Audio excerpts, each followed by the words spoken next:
On the 6th of October 2012, disaster struck the LP. Dun dun dun! Oh god. Hello everybody and welcome to another episode.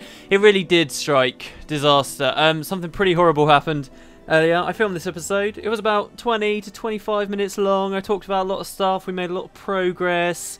It was all pretty good. And then I finished and realised I hadn't filmed anything. I'd done loads of commentary, but I hadn't filmed anything on the screen. It was totally amateur mistake. And the worst thing about Gw2 is you can't redo steps of your personal story, so I was pretty much screwed. And I was like, oh no, nobody's going to be able to see this cool bit of the story, blah blah blah. It was really kind of horrible. But the one thing I could do was, if I found someone else who was on this step of the personal story, however low chance that was, I could kind of hitchhike along with them and see it as kind of a help to them. So I spent the last few hours after that, first after morning, I've spent the next few hours finding a way to actually be able to show you guys this. So this person here, Moily, a few people who stepped up on Twitter, and thank you very much to everyone who did, has saved the day pretty much. So this character here is actually on the same bit of the personal story as we are. For the purposes of like just pretending like we're the only hero, let's just pretend we are.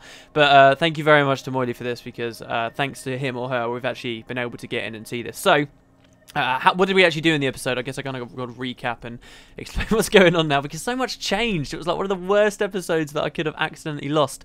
So last time we just finished the personal story step here in Keswick Hills, and we were told by Salia and Mahid that there was going to be that they had some extra information for us about our parents, and we were going to figure this out once and for all, right?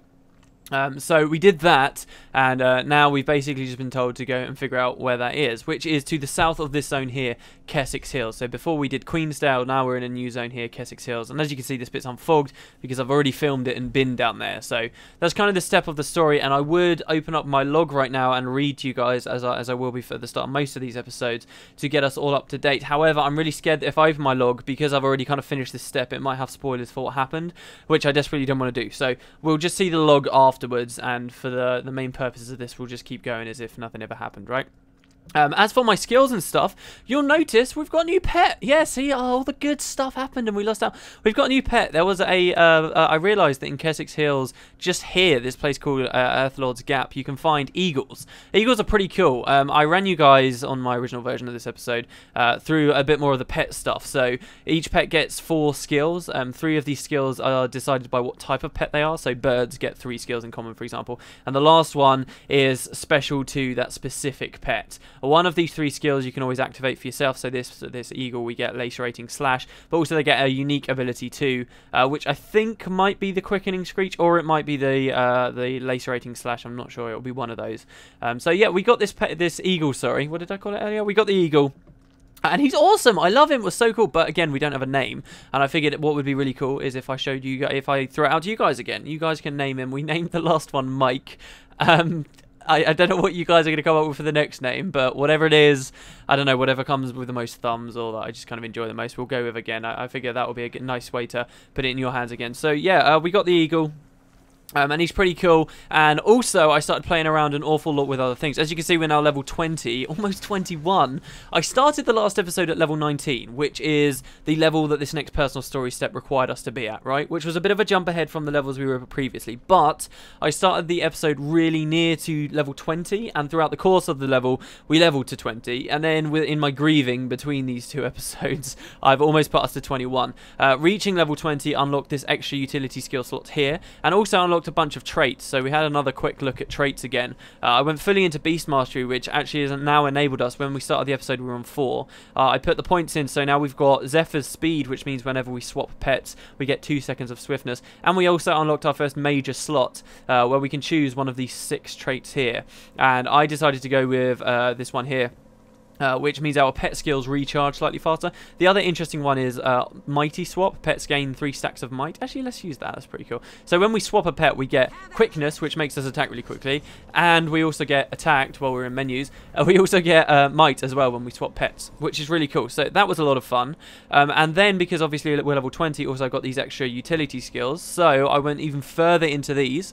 As you can see here, for the slot skills, I unlocked a bunch of them just so that we could get into the further brackets. What the hell is hitting me? Ow. That really hurts. Who the hell is that? I'm not hurting anybody. It's this bandit. or white mantle, should I say. Actually, no, I did figure something like that out as well. The bandits aren't actually white mantle, it's just the white mantle are pulling their strings from a distance, which is quite cool. But anyway, with these skills, I unlocked my way down. Found this really cool one here, Quickening Zephyr, which gives us quickness again. So we can get like 6 seconds of quickness by swapping a pair and using Quickening Zephyr in fights. I also swapped out a previous skill we had for Protect Me, which basically means that our pet takes all the damage instead of us.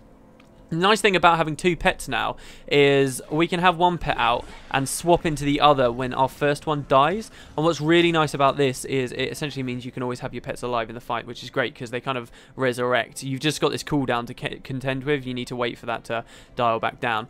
So that's cool. And even more changed as well. I decided to, and I unlocked these skills in the last video, I equipped a couple of new weapons. So we've now got... I can finally return home. Follow me.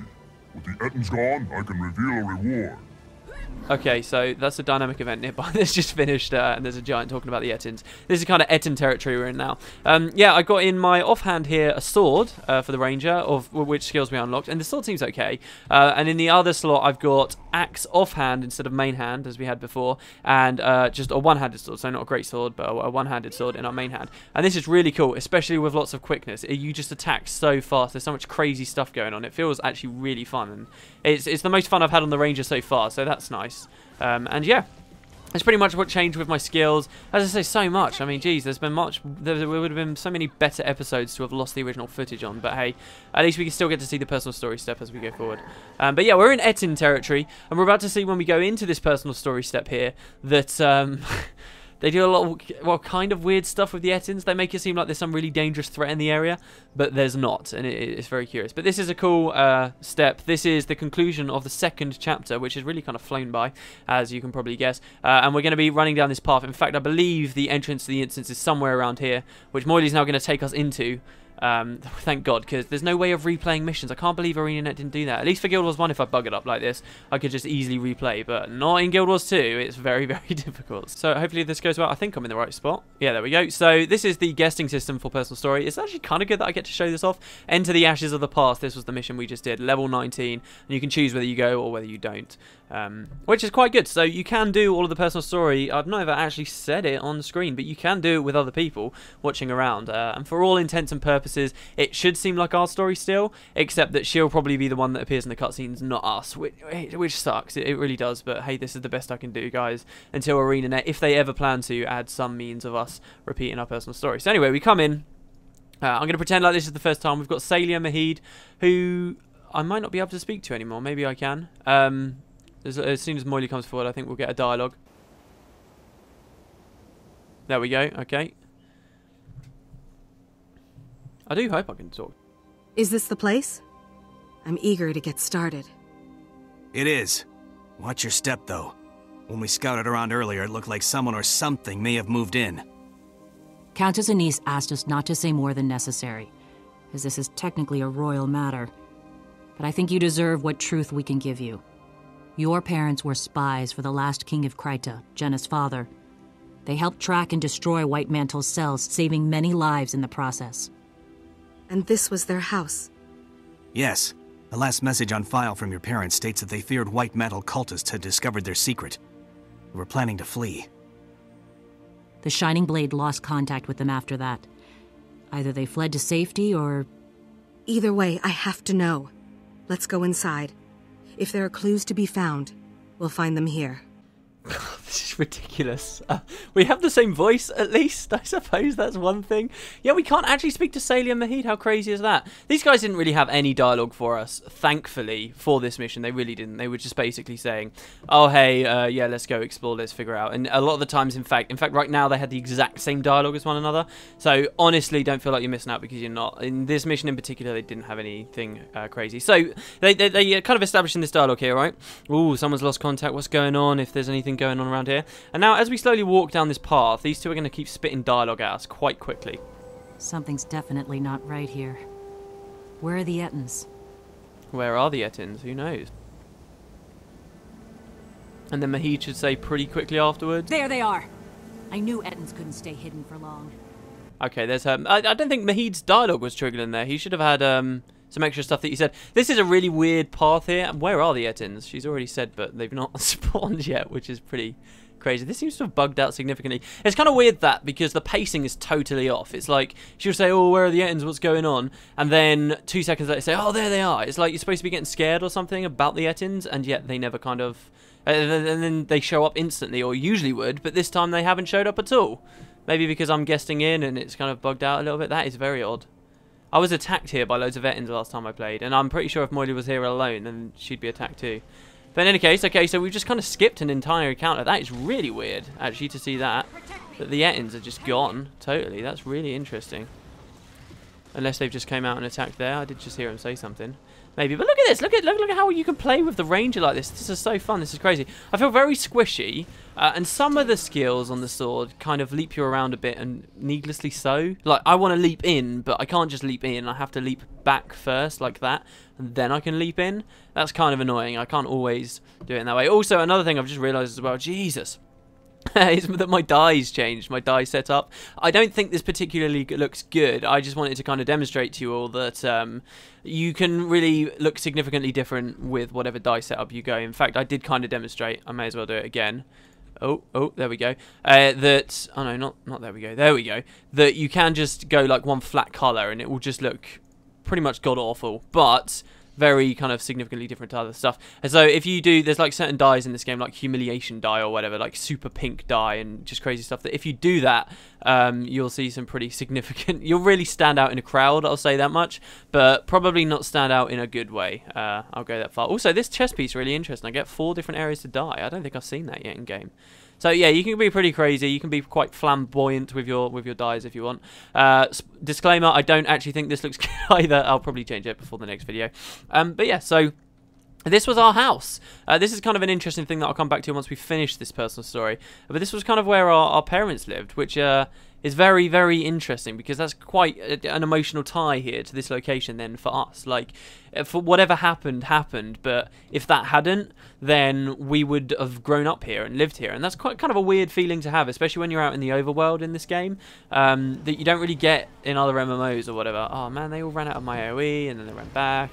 And I think that's quite cool, actually, that if you just ignore all other like bias that other players might have had, it essentially does mean that a third of all humans, or all human players in this game, because you've got 3 options, essentially a third of them all could have called this place home, or have this as a really significant location in their personal story. And I mean, you could come and explore this place in the overworld without ever having been here as a part of your personal story, and you could have seen this ruin and been like, oh, that's a cool looking place, and never really known how like significant that was for your character's story. And that, I think, is really, really quite cool. And once you finish this stage of your personal story too, you can always kind of look back there and think, oh, that's pretty awesome. In fact, I'm surprised you don't see more players stood around in locations like that, kind of just sort of sitting by the house or whatever, because they think it's kind of important, especially on Peak and Square, like because it's not such an RP server, but you just don't really see it. So I wonder how much of that is simply that the players haven't done that part of the story step, or what. I guess we'll see. But in any case, behind the house, it gets a bit scary, it gets a bit deadly.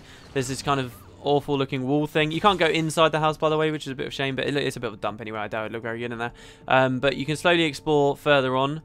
Spiders start to attack you all over the place, including this champion cave spider broodmother, which is kind of weird because I don't think this was a champion when I was here alone earlier. And that's something to point out, actually. If you do the entire personal, as far as I can see, if you do the entire personal story solo, you'll never encounter a champion until the very last mission, which I think is really, really cool. But if you do it with other people, these actually scale up. You get more enemies, and the encounters are tuned to be more difficult to account for the fact that you have more players there, which is good of ArenaNet to have done. So they do encourage people to play alongside one another, and I believe they talked about giving people karma rewards as well for doing personal stories with one another, but I'm not sure whether that's actually in the game, because I've done a couple of these before and I've never noticed myself get any karma, so that kind of sucks. I keep doing that weird combo there as well, where I leap back and roll off to the side. That's just because I'm a noob as a ranger. That it only comes down to that. It's because I'm a noob. But look at how quickly you can attack. Quickness is amazing. I love it. It's so good. So anyway, you kill these things, and now we can investigate the family graveyard. Now, if I had the option, I could have spoken to these 2 people here early, before I actually go and trigger a cutscene over there, which kind of sucks because I did that in the first recording of this, and then realised, oh god, I'm actually spoiling things, which was interesting. But I guess that's disabled since we're a different player anyway, so yeah, we'll run over. There's 2 gravestones here. We've had our doubts about this. I guess it's time to see. Oh, I can't interact with them. That is a kick in the teeth. I'm going to do post commentary there and read that out loud to you guys, so don't worry about that. What did the gravestones say? I'm about to tell you from the past. The name on this headstone has been obscured by time and the elements, but the epitaph is still legible. The inscription reads, 3 joys gave his life meaning, his wife, his country, and above all, his child. May the gods bless and protect our beloved Natalie Pinecove. The name, once again on this headstone, has been obscured by time and the elements, but the epitaph is still legible. The inscription reads, cherished wife, devoted mother, loyal servant of Gw2. Our life's labour was to make a better world for the children to live in. May our beloved Natalie Pinecove find it so. So yeah, quite depressing, but they died. It seems the white mantle found your parents after all. I'm so sorry. I'd always hoped my parents were still out there, waiting to find me. That's, a hard dream to give up. But at least now I know. They gave their lives to defend Gw2 against one of its oldest, greatest enemies. I'm sure they'd be proud of you. These gravestones, though, who placed them? Friends, perhaps? Fellow agents? We may never know. It was likely the same people who rescued you and took you to safety in Divinity's Reach. I want to thank you both for finding this place, and for telling me as much as you could.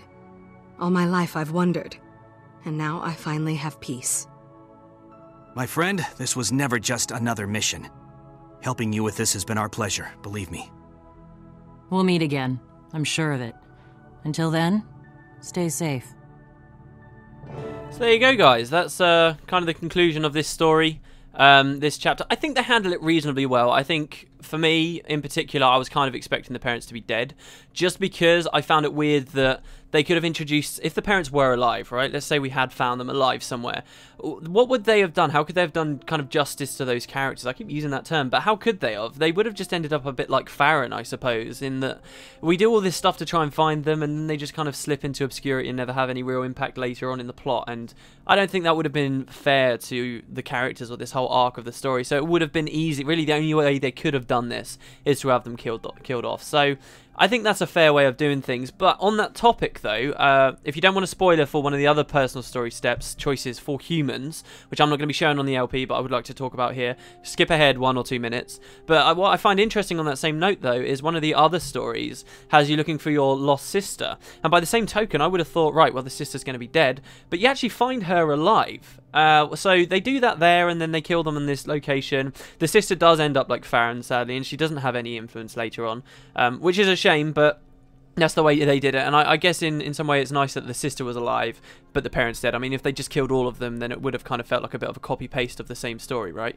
So I think that's kind of cool. And at the same time as well, with killing off the parents, it lets people still have their own mind's eye for what your parents were. I mean, that's a bit of a weird one with the sister too, that when you meet her, she might not look at like anything you imagined or whatever. Well, with this, your parents, they're still the mysteries, and they're still whatever you wanted them to be. The game doesn't create all of your backstory for you, which I think is good for people, especially who want to roleplay and really flesh that out for themselves.